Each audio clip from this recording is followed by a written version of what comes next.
Bismillahirrahmanirrahim. Al-khawfu itu supaya hati dia itu bertambah takut. Ketika dia melakukan sesuatu, dia terus menjaga dirinya, Pak. Ini diridai enggak? Enggak, berarti enggak buat. Ini diridai enggak? Enggak, berarti enggak buat. Ini diridai, berarti dia lakukan. Sedangkan raja itu sebagai apa? Wa yahudduhu ar-raja. Raja itu pengasah saja. Ya. Jadi di situ ada yuharrikuhu yang menggerakkan dia dekat dengan Allah, yus'ijuhu yang memberikan menakutkan dia untuk melakukan perbuatan maksiat, itu dengan al-khawfu. Yang ketiga wa yahudduhu, mengasah dia supaya dia lebih dekat dengan Allah dengan sifat ar-raja, dengan terus memohon kepada Allah Subhanahu wa taala. Makanya kita tidak heran, Pak. Dari mana kita tahu dia raja tidak raja? Biasanya itibi mata, Pak. Ya, ketika seorang berdoa memang betul-betul dia minta kepada Allah, memang betul-betul dia sangat butuh sekali kepada hal yang dia minta itu. Tetapi kita harus melihat dawabit. Dawabit itu apa? Aturan-aturan berdoa. Jadi aturan berdoa itu kan ada, sudah Rasulullah mengatakan, doa kalian akan dikabulkan oleh Allah illa qati'ar rahim. Kecuali orang yang memutuskan hubungan silaturahmi. Ana pun harap doa dikabulkan. Silaturahmi dengan siapa? Kita yang dekat-dekat saja dulu. Apakah dengan ayah ibunya? Dia memutuskan hubungan dengan ayah. Karena rahim itu, silaturahim itu berasal dari kalimat rahim ibu. Jadi kalau seorang itu jauh dari ayahnya, durhaka dengan ayahnya dan ibunya, jangan pernah harap doanya dikabulkan. Dia ribut dengan adiknya, ribut dengan kakaknya, ribut dengan saudaranya, jangan pernah harap doanya akan dikabulkan oleh Allah. Kenapa? Mereka itu satu rahim semua dengan dia. Maka Rasulullah mengatakan illa qati'ar rahim. Itu perlu kita jaga. Walaupun kita seorang ahli ibadah, ya, jadi seorang ahli ibadah. Kemudian ini yang pertama. Yang kedua, jangan pernah doa kalian dikabulkan, tapi dengan syaratnya, Pak. Jangan ada dosa dulu. Kalau ada dosa minta maaf dulu. Jadi makanya kata Syekh Asy-Syanqiti, al-hijabu bainal mar'i wa rabbihi adz-dzunub. Yang membuat seorang terhijab itu, seorang hamba dengan Allah adalah dosa yang dilakukan. Maka sebelum berdoa istighfar dulu.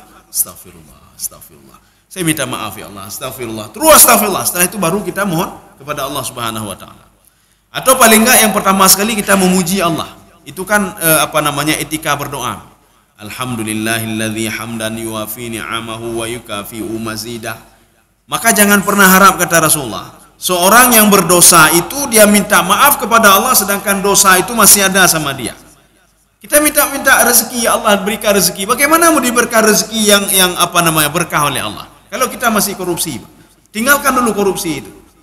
Kan sudah pernah kita ceritakan bagaimana seorang pemuda yang dia ingin bertobat kepada Allah, dia naik ke sebuah bukit. Dia berdoa sambil keluar air matanya, tetapi doanya tidak dikabulkan oleh Allah. Sehingga malaikat mengatakan, "Ya Allah, kenapa tidak Engkau kabulkan doanya?" Dijawab oleh Allah Subhanahu wa taala, "Fa kaifa yustajabu?" Bagaimana saya istijabah doa dia? Malbasuhu haram. Pakaian yang dia pakai untuk bertobat itu pakaian haram itu. Dia kumpulkan duit dari yang haram, dia beli pakaian itu untuk beribadah. Maka hati-hati. Rasulullah SAW mengatakan, itu dalam hadisnya, hadis sahih ini. Barang siapa yang memakai pakaian 1 dirham dia beli dari yang haram, harga pakaian 10 dirham. 1 dirham dia beli dari yang haram, kamu jampunan, maka salatnya tidak akan pernah diterima oleh Allah Subhanahu wa taala. Kita pergi salat kain sarung korupsi. Kita pergi salat sajadah korupsi. Dan korupsi ada gop kemudian damai semayang, maka tidak akan pernah diterima. Ini sama seperti orang bersedekah. Orang bersedekah untuk membersihkan hatinya. Nyota korupsi 1 miliar. Untuk membersihkan hati saya infakkan untuk masjid 100 juta. Ya, nampak. Untuk apa? Membersihkan harta saya. Apa kata Imam Al-Ghazali? Apa sabda Rasulullah? Imam Ghazali mengambil dari hadis Rasulullah SAW. Orang yang korupsi untuk membersihkan hartanya dia bersedekah membantu masjid, sama seperti orang kena najis mandi dengan air najis lagi. Najis itu tidak akan pernah hilang dari tubuhnya. Bagaimana caranya? Najis itu buka dulu baju itu. Jangan pakai lagi baju najis itu. Jadi uang korupsi itu pisahkan terus. Mana uang kita, mana uang korupsi. Mana uang kita, mana hak kita, mana punya orang lain, kita pisahkan terus. Kalau enggak jangan pernah harap dapat ridha Allah. Kalau enggak jangan pernah harap akan diberikan oleh Allah Subhanahu wa taala ketenangan jiwa, kemudian berkah, yang pernah keberkahan. Ini yang kedua. Sekarang kita masuk yang ketiga. Yang ketiga, makanya annahu yab'athu ala a'lal maqamat. Kita kalau ingin dapat makamat itu ada derajat nih, Pak. Jadi diangkat derajat, diberikan karamah oleh Allah Subhanahu wa taala. Maka lakukanlah ar-raja. Biasakanlah raja ini, Pak. Membiasakan diri untuk raja. Mohon kepada Allah. Maka caranya bagaimana? Untuk bisa salat khusyuk dan lain sebagainya. Permulaannya bagaimana? Berdoa dulu, Pak. Yang doa dulu. Arti doa apa? Kita minta, ya Allah, berikanlah khusyukan kepada jiwa saya dan lain sebagainya dengan raja. Mudah-mudahan nanti hasil raja itu ada di dalam salat. Hasil raja itu ada di dalam zikir. Hasil raja itu ada di dalam sedekah. Dengan kita terus memohon kepada Allah. Ketika kita bersedekah, kita sudah paham untuk apa kita bersedekah. Maka salah satunya apa? Litaqarrub ilallah. Untuk bisa dekat dengan Allah Subhanahu wa ta'ala. Dan satu lagi, ini nomor 3. Ya ba'athuhu ala a'lal muqamat. Memberikan motivasi kepada dia untuk bisa naik derajatnya. Ya, untuk bisa naik derajat. Derajat apa itu? Wahwa maqamu syukri. Itu adalah makam atau derajat orang yang bersyukur kepada Allah Subhanahu wa taala. Karena untuk menjadi orang bersyukur itu susah. Syukur itu apa? Pada suatu hari Nabi Musa alaihissalam bermunajat kepada Allah Subhanahu wa taala. Bermunajat kepada Allah, kemudian Nabi Musa alaihissalam sambil berdoa. Apa kata Nabi Musa? A'taitana kulla syai'in. Engkau memberikan kami segala sesuatu, ya Allah. Mandum nejuk. Engkau berikan saya mukjizat, tongkat menjadi ular, lautan terbelah menjadi 2. Kemudian makanan-makanan kau berikan. Fakaifa nashkuru bika. Maka salah satu kenapa Bani Israel itu diangkat namanya dalam Al-Quran, diabadikan dalam Al-Quran, diangkat derajatnya, karena nikmat yang paling banyak dari sekian umat itu adalah Bani Israel yang diberikan oleh Allah Subhanahu wa taala. Maka ketika itu Nabi Musa alaihissalam mengatakan, ya Allah, nikmat sudah banyak sekali. Fa kaifa nashkuru bika. Bagaimana cara kami bersyukur? Apakah harus ibadah yang banyak? Ya, Mbak. Ini kita mengatakan gimana cara bersyukur? Oh, harus salat tahajud, bela salat tahajud. Ana meceh, Mbak, tak mesti. Oh, harus berdoa tapi tak mesti juga. Oh, harus bayar zakat, tak mesti juga. Harus bersedekah, tak mesti juga. Maka ketika itu Allah mengatakan, wahai Musa, Nabi Musa terbayang begini. Ketika nikmat sudah banyak, maka ibadah harus lebih banyak lagi. Harus lebih banyak lagi.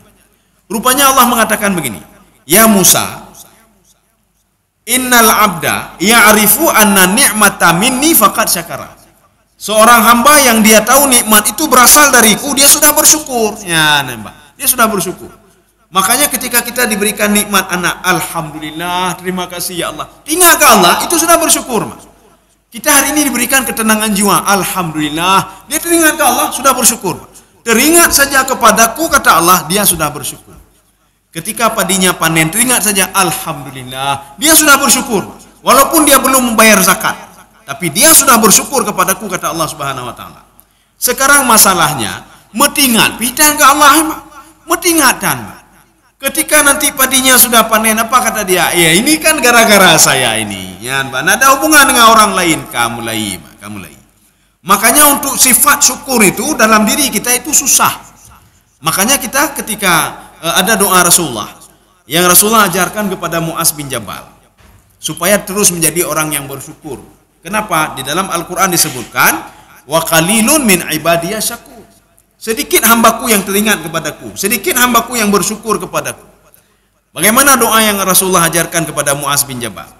Ya Mu'az, ini ada 2 versi. Ada yang mengatakan ketika sujud, ada yang mengatakan ketika habis salat. Doalah ini, Allahumma a'inni ala dzikrika wa syukrika wa husni ibadatik. Doanya simple, tetapi doa ini untuk mengangkat derajat kita, Pak. Ya, nembak. Doa ini mengangkat derajat seseorang di sisi Allah Subhanahu wa taala. Dan kita susah itu, walaupun Allah bersyukurnya kan mudah sekali, tidak mudah. Maka doanya Allahumma a'inni ala dzikrik. Ya Allah, ajarkan saya, tolong saya supaya saya itu ini ala dzikrik, untuk terus berzikir kepadamu. Maka zikir itu kan berat sekali, Pak. Zikir itu berat. Ya. Coba kita kalkulasi. Berapa kali kita temenak? Berapa kali kita ngomong macam-macam? Berapa kali kita berzikir?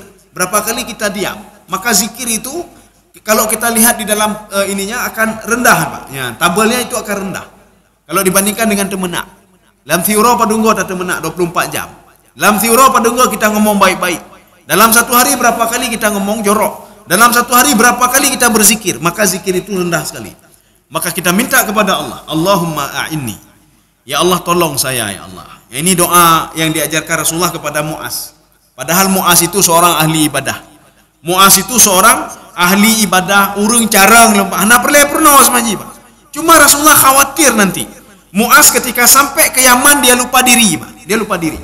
Nah, lagi orang nyo ahli ibadahnya nyo akhirnya jadi dia dapat pejabat, jadi pejabat. Ketua ini, Pak, ketua. Jadi dia dulu sebagai seorang yang dekat dengan Allah, akhirnya apa? Dia lupa diri, Pak. Ya, ketika enggak ada jabatan lagi baru ya Allah lu nali jabatan, baru ingat kepada Allah Subhanahu wa taala.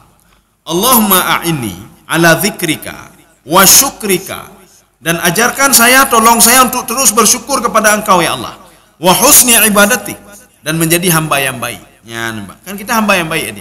Kita minta paling enggak ketika meninggal dunia, meninggal dalam keadaan baik, kemudian kita dapat perlakuan baik juga dari Allah Subhanahu wa taala. Kaum muslimin sidang jamaah yang dirahmati Allah. Alladzi huwa khalasatul ubudiyah.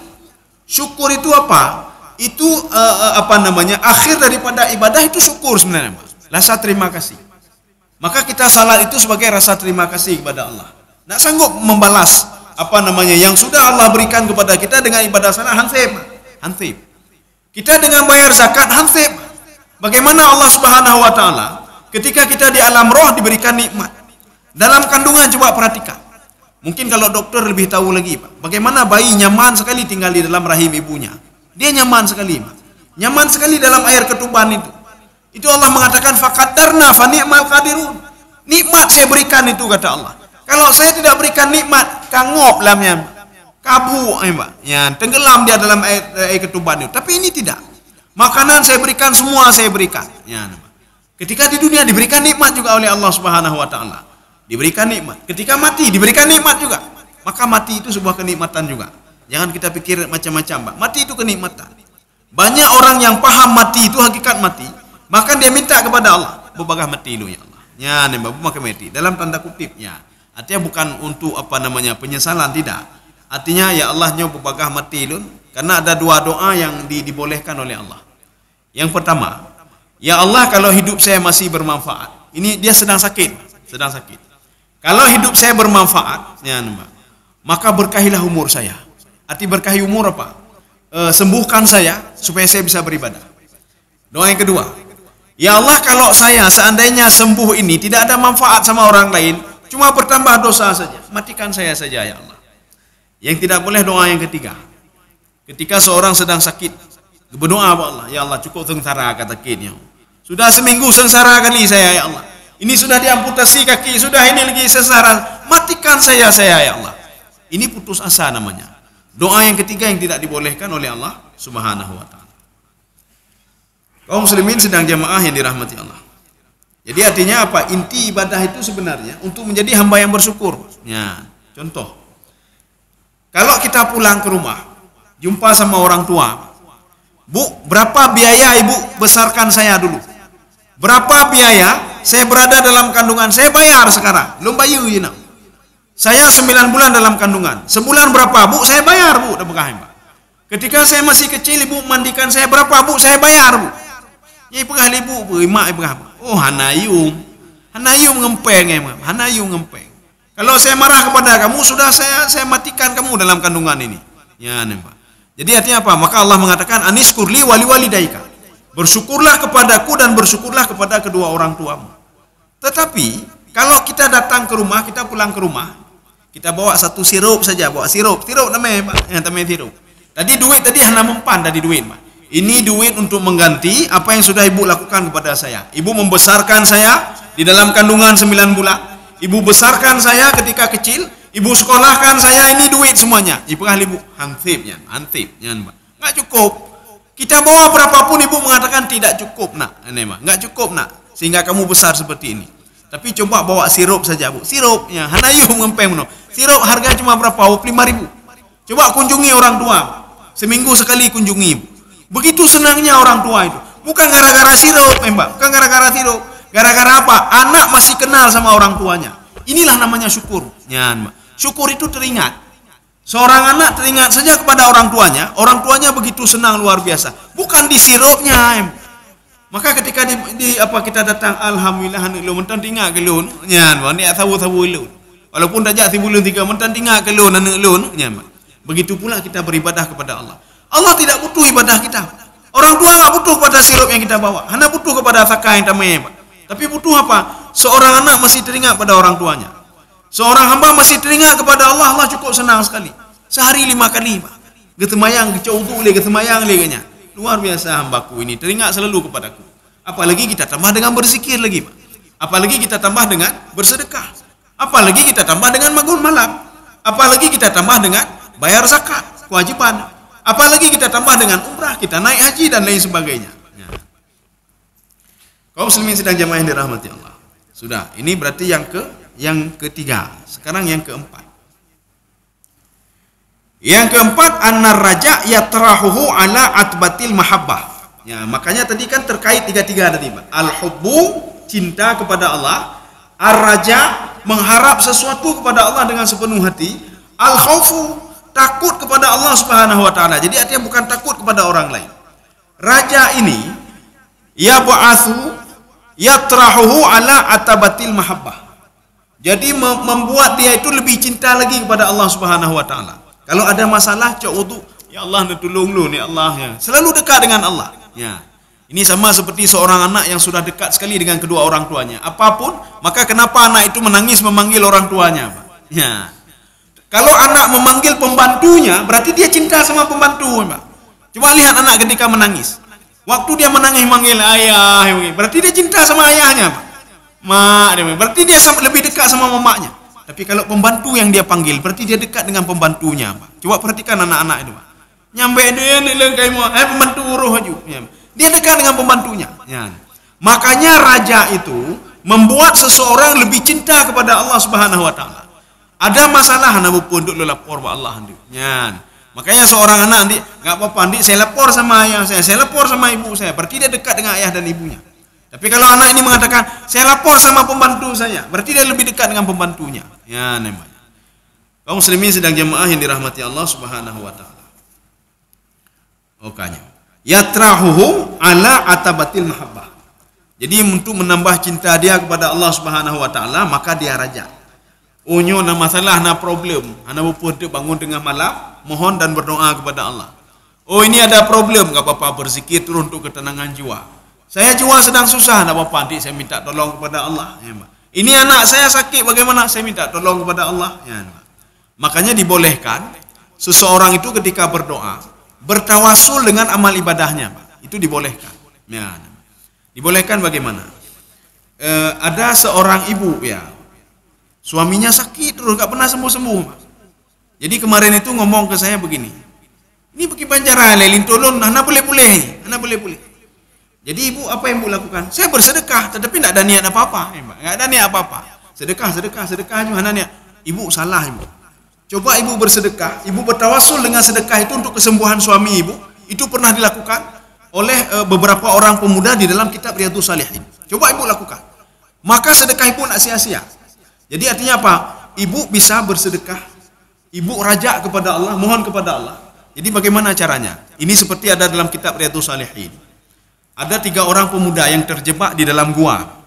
Jadi artinya jangan sia-sia kita bersedekah. Kali sedekah, lu ikhlas dalam sedekah. Anak dia tepu, kepu, Mbak. Nyane, Mbak. Ada 3 orang pemuda yang dia ketika itu musim hujan, Mbak. Waktu itu hujan. Karena hujan, mereka masuk ke dalam gua untuk berteduh dari hujan. Rupanya guanya itu agak turun ke bawah, ya, Mbak. Agak turun ke bawah. Maka kalau gua turun ke bawah namanya ghar. Kalau gua itu tidak turun ke bawah, dia rata dengan tanah, namanya kahfun. Makanya kalau di Yordania itu, kalau nanti pergi ke gua Ashabul Kahfi, itu kahfun, kenapa? Dia rata, Pak. Waktu kita masuk rata. Tetapi gua Hira itu turunnya ke bawah, masuk ke dalam, Pak. Karena nama Qarun. Inilah gua yang ada, Pak, yang diceritakan dalam kitab Riyadhus Shalihin. Ketika mereka sembunyi, rupanya air hujan terus turun. Salah satu batu menggelinding sehingga menutup pintu gua. Mustahil ditolak. Kenapa? Karena pintunya ke atas. Maka mereka bertiga, kita berdoa saja. Berdoa, memilih amal ibadah yang terbaik kita tawassul kepada Allah untuk bisa buka pintu ini. Ya. Maka salah satu doa mereka apa? Ya Allah, saya waktu ibu saya masih hidup, ya kata nih Pak, waktu ibu saya masih hidup, dengan ikhlas sekali ya Allah, saya menjaga ibu saya mandikan dia, saya ganti pakaiannya, saya sulang makanan kepada dia, saya jaga setiap hari, saya jaga dia ya Allah, saya bertawassul kepada Engkau ya Allah. Ya nih Pak, ini kata orang nih, saya bertawassul dengan amal ibadah saya yang tadi ikhlas tadi ya Allah, tolong bukakan pintu gua ini. Terbuka pintu gua. Hadis ini hadis sahih. Ya nih. Ada seorang pemuda lagi. Yang kedua, yang ketiga nggak usah cerita lagi karena bukan ini pembahasan kita. Yang kedua, ya Allah, saya punya seorang pembantu katanya, seorang budak. Kemudian setelah itu dia pergi begitu saja, ya dia pergi begitu saja sehingga saya tidak tahu keberadaannya. Lanjut aja Pak. Jadi saya tidak tahu keberadaan dia di mana. Akhirnya apa? Gajinya saya simpan ya Allah. Gajinya saya simpan. Yang pakai bangket urungnya Pak. Menyokai pelung hanale pembantu, alhamdulillah gaji kapre gaji. Ya. Anak payah bayi gaji. Tetapi beliau apa? Saya simpan gaji dia ya Allah. Gaji dia itu saya beli kambing. Akhirnya apa? Besok saya beli sepasang kambing. Sepasang kambing beranak akhirnya banyak sekali ya Allah. Pada suatu hari ya Allah. Ini kata pemuda yang berdoa ini. Pemuda pembantu saya tadi, setelah bertahun-tahun dia kembali lagi ke tempat saya. Dia minta pinjam duit sama saya ya Allah. Karena apa? Keluarga dia ada yang sakit. Ketika itu apa saya katakan? Kamu nggak perlu pinjam duit saya. Itu kambing kamu semua, itu punya kamu itu. Sehingga pemuda ini mengatakan yang benar saja. Dari mana saya kambing banyak itu? Ini gaji kamu dulu. Saya beli sepasang kambing sehingga kambingnya banyak. Ambil semua untuk kamu. Sehingga pemuda ini mengatakan saya ikhlas sekali ya Allah. Yang saya lakukan itu ikhlas karena Engkau ya Allah. Tolong saya bertawassul kepada Engkau. Amal yang saya lakukan tadi tolong bukakan pintu gua ya Allah. Tepahah pintu gua. Jadi makanya kita demikian pula. Kalau anak kita sakit atau suami sakit atau apa saja nggak sembuh-sembuh, lakukanlah amal ibadah. Tapi amal ibadah yang terbaik ya. Amal ibadah ria. Ya anak berharap. Amal ibadah yang terbaik kita berdoa ya Allah, saya bertawassul pada Engkau. Saya bersedekah ini ya Allah, tolong sembuhkan suami saya. Tolong sembuhkan anak saya ya Allah. Tolong jadikan anak saya jadi anak yang saleh ya Allah. Ya, ini namanya tawassul dengan amal ibadah. Ini KPWT kasih pendapat. Ya, kita cukup ya. Sudah waktunya, sudah 6:30. Jadi nanti kita lihat dulu ya. Nanti kita masih tentang raja. Raja ini apakah cukup dengan itu saja? Bagaimana akan kita bahas pada pertemuan selanjutnya. Mudah-mudahan ada manfaat bagi saya sendiri dan jemaah sekalian. Subhanakallah bihamdika, asyhadu an la ilaha illa anta, astaghfiruka wa atubu ilaik. Assalamualaikum warahmatullahi wabarakatuh.